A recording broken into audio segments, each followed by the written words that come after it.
You are a nobody. Don't pretend you matter, my mom said.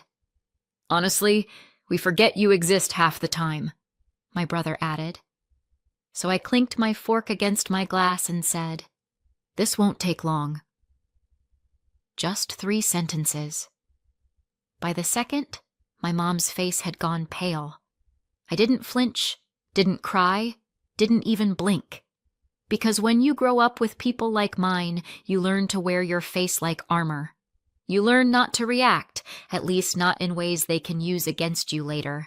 But yeah, that was how brunch started.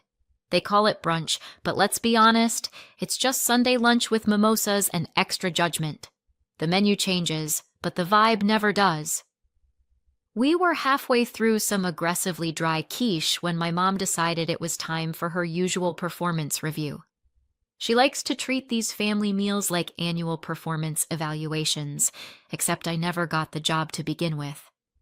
You are a nobody, she said like she was commenting on the weather. Don't pretend you matter.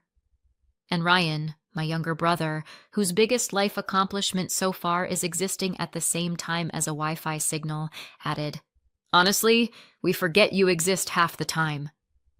He laughed like it was a good one, like we were all in on the joke. I didn't laugh.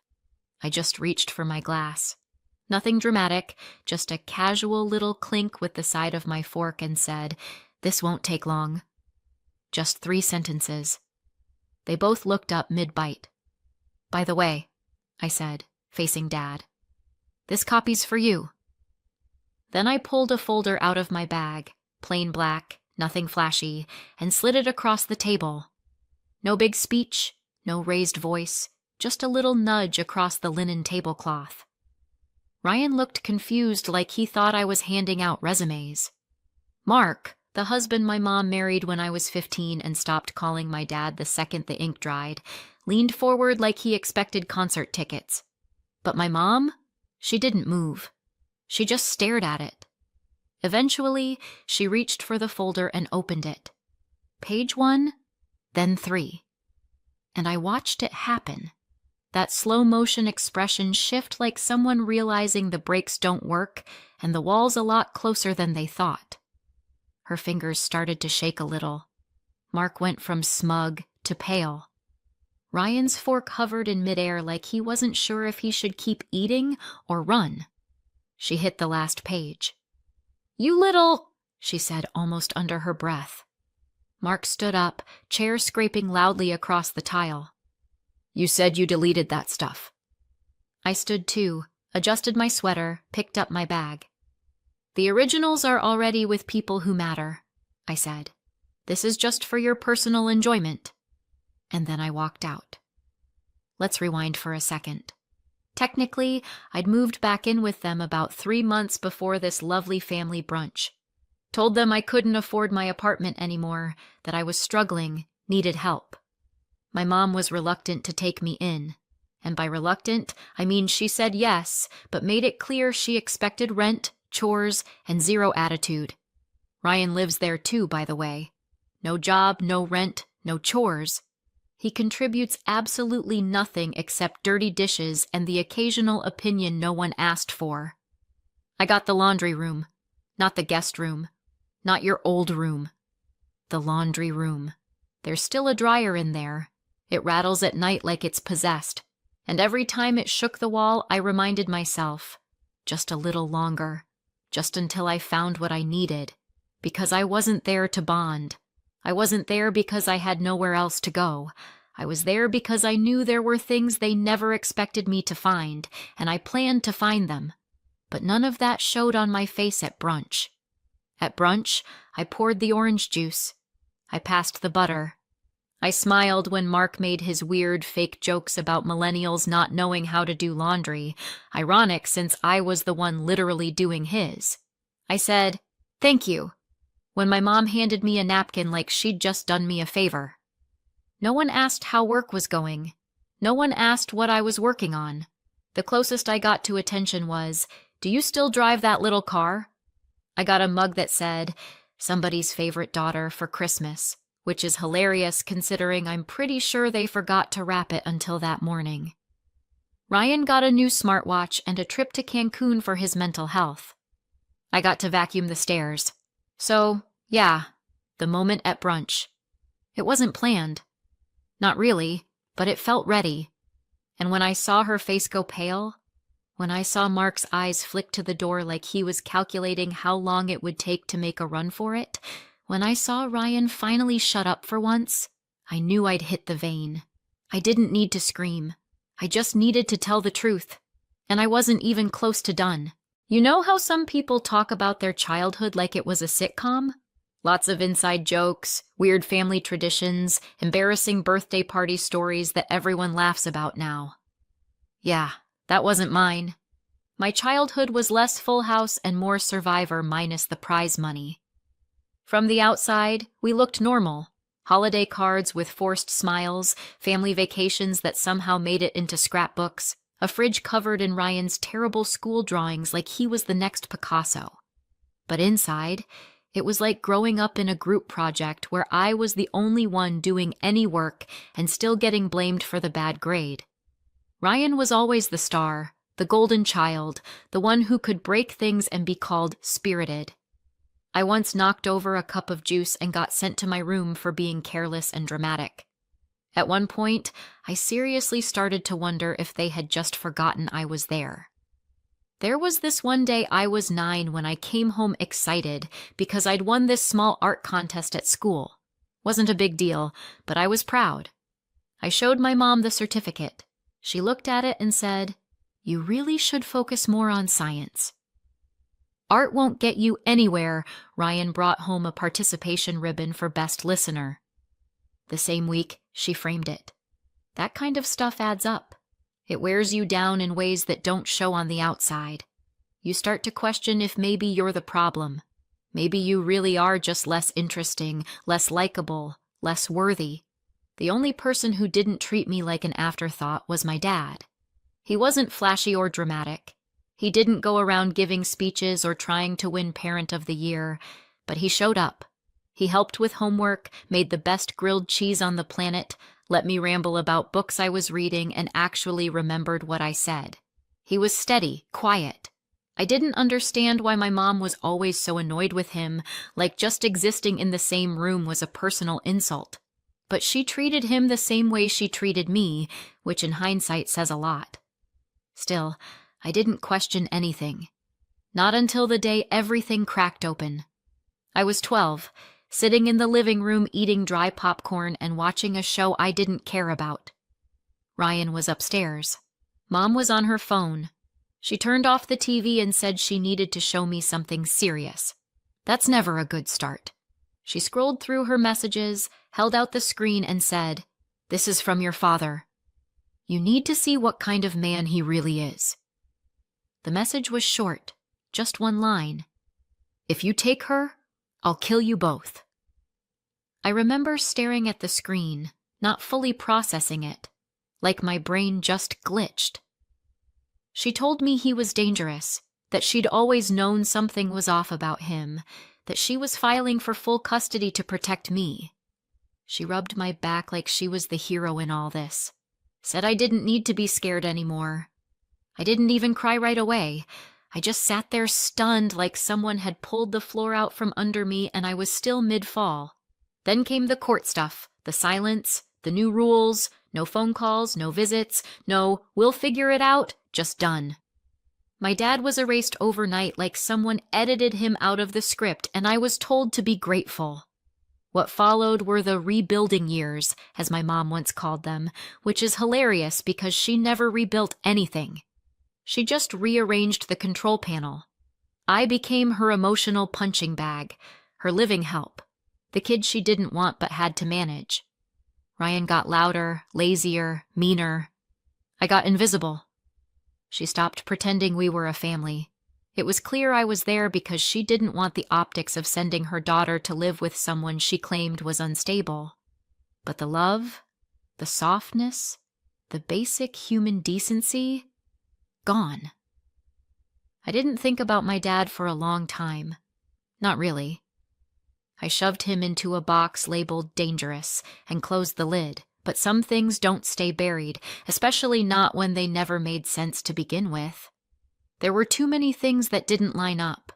Too many moments when I'd hear someone talk about their dad and feel this weird ache like I was grieving a death no one acknowledged.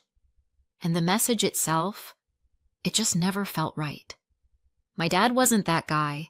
He was the guy who cried watching Finding Nemo. The guy who apologized if he raised his voice even a little. The guy who told me he loved me every single time we talked. But I never said anything out loud. Because if you start questioning one lie, you have to question all of them. And I wasn't ready for that. Not yet. Fast forward to my 20s. The ache got louder. The questions got heavier. And one day, I picked up my phone and sent a message to a number I wasn't even sure still worked. I said, "Hi, I don't know if this is still your number, but I wanted to say hello. Leah." He responded 15 minutes later, and that's when everything started to unravel. I didn't go back. Not after brunch. Not after the folder hit the table and Mom's face did that thing where her expression crumpled, but her pride wouldn't let it finish the job. I walked out and didn't turn around. Didn't take leftovers. Didn't even grab my coat. Wasn't that cold? And honestly, I needed the dramatic walk more than I needed sleeves.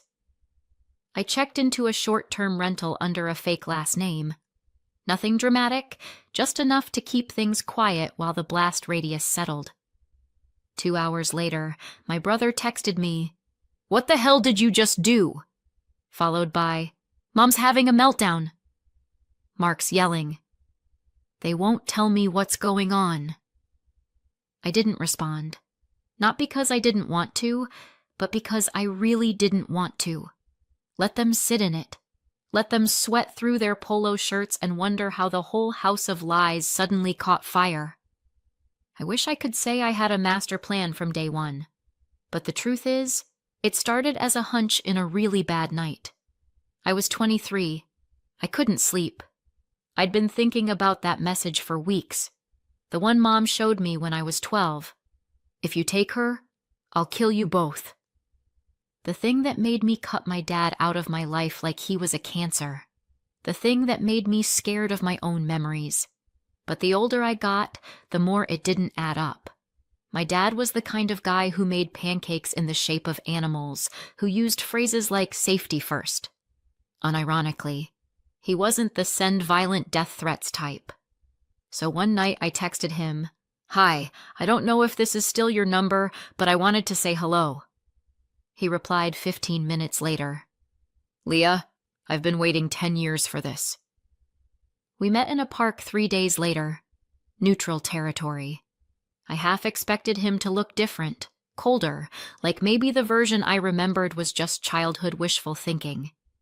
He looked the same, just a little grayer, a little smaller. We sat on a bench and made it all the way to the second cup of coffee before I asked about the message. He didn't flinch, just shook his head slowly and said, "I didn't write it. I didn't send it. I never would." He didn't beg, didn't cry. He just said he was sorry I believed it, but he understood why I had. And the weirdest part? I believed him. Not because he had proof, he didn't, but because my gut stopped screaming the second he said it. So I started digging. At first, I didn't know what I was looking for. I wasn't a hacker. I wasn't some conspiracy theorist. I was just a daughter who wanted to know what the hell actually happened. So I did something about it. I trained, got certified, became a licensed private investigator. Yup, full-on PI. Not the trench coat kind, the legal boring paperwork kind. Digital forensics, record pulls, metadata, bank tracing. And once I had that in place, I moved home. I told Mom I'd lost my job, said I couldn't afford rent, said I needed a little help getting back on my feet. She rolled her eyes and told me I could have the laundry room. Perfect. While she handed me dish duty and made sure I contributed, I went looking. And eventually I found it. It started with an old laptop shoved behind some sweaters, password protected, but nothing I couldn't get through. Inside were folders, sloppy names like Legal One and Assets Backup, and, I kid you not, do underscore not underscore. I opened, and there was a draft of the message, the fake one. If you take her, I'll kill you both. Typed in a Word doc, saved 5 days before the date she claimed it was sent. There were notes in the margins, revisions. There was even a comment bubble that said too dramatic. But that wasn't the worst part. I found emails between her and Mark from when they were still just friends, talking about how to make him look unstable, how to protect the money. And speaking of money, she'd claimed Dad had made a bad investment during the divorce, that half their assets had just disappeared. But in another folder, because of course she backed everything up, I found scanned bank records, wire transfers to a biz account, fake shell companies, all set up under Mark's name. They stole everything. Framed my dad, took the house, the business assets, the custody agreement, and left him with nothing but a reputation he didn't earn. So yeah, I printed it all, made copies, and gave one to my dad. The one I slid across the table at brunch? That was just a souvenir. Back to the present. 3 nights after I walked out, there was a knock at my door. I looked through the peephole. It was Dad. He didn't say hi, just stood there with a tired smile and said, "I got the call. It's happening." The lawyer had filed everything, reopened the case, started the process to get the money, the house, the record cleared. It was already moving. He stepped inside. I made tea. We sat on the couch like it was a totally normal week. Then I said, "Do you want to know how I found it?"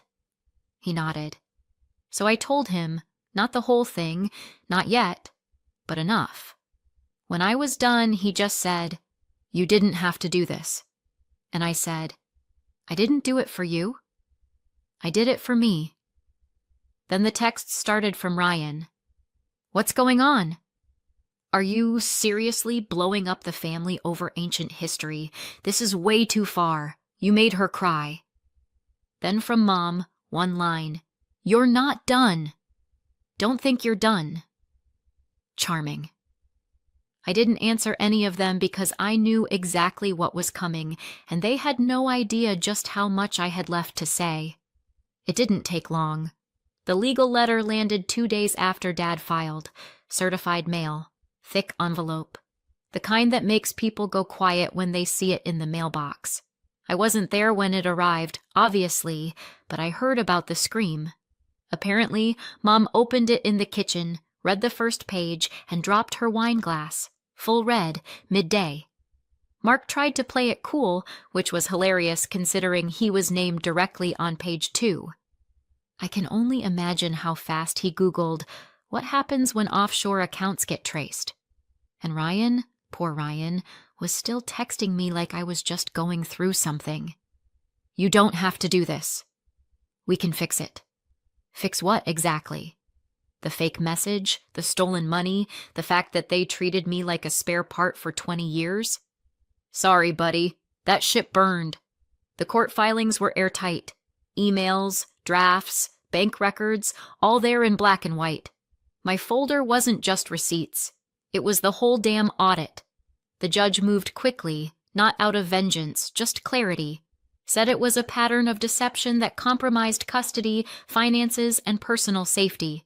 Translation: they lied for years, repeatedly.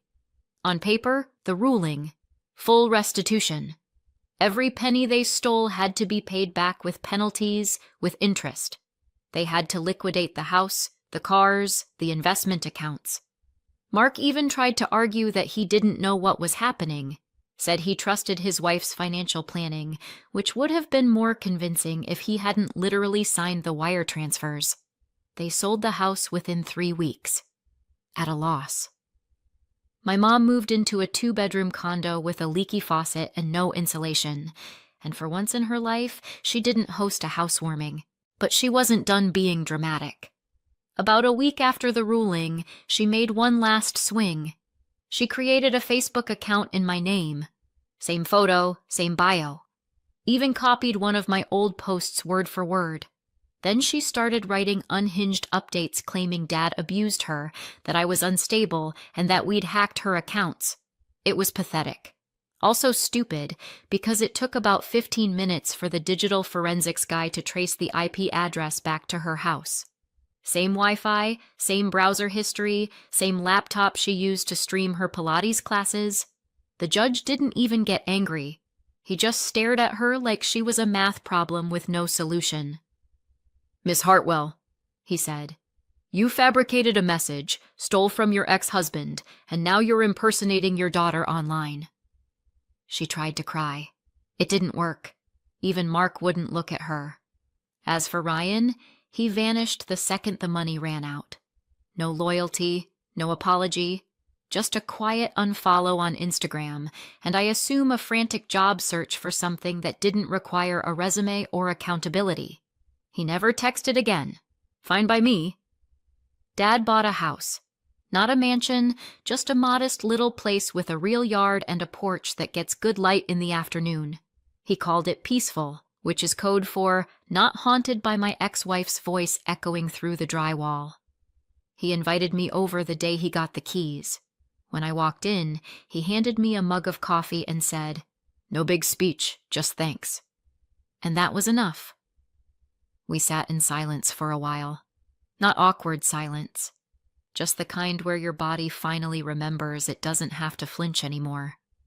He asked what I was going to do next. I told him, "Live like I didn't have to build myself from scratch." He nodded, said, "Good plan." A week later, I got an email from Mom. Yes, email. Subject line, "You'll understand one day."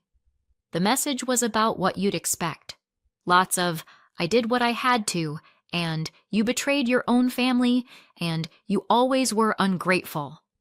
She signed it, "Love, Mom." I didn't reply.